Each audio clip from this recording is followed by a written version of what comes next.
The difference between relational wisdom and emotional intelligence.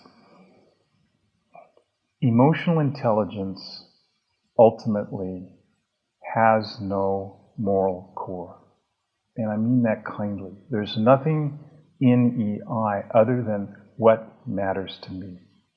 If I can be very skilled with my emotional intelligence, but if it's only me that I'm looking to for the ultimate values, only what I care about, ultimately there's no eternal purpose in that. It's simply to benefit myself.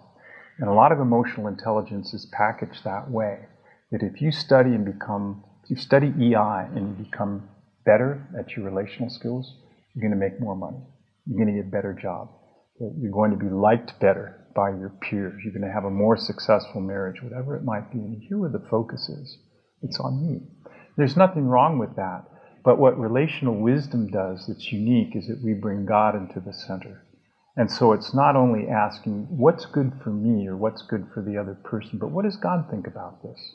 That's a big part of relational wisdom. We look not only to what I might be feeling or what the other person might be feeling, but we ask, what's God's opinion about this? What does Scripture say? Have I spent some time praying and getting guidance from Him regarding how I ought to respond? And that's huge, because there's a lot of things that are in Scripture that we want to make sure we're paying attention to that aren't going to be out there in everyday life.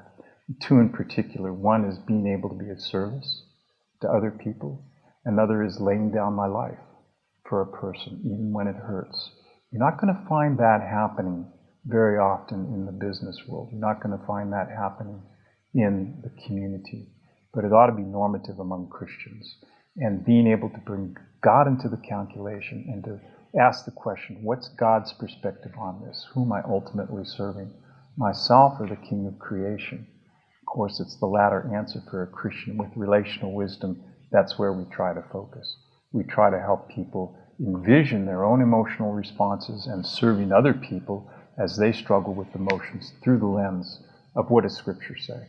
What's God's direction for us in these circumstances?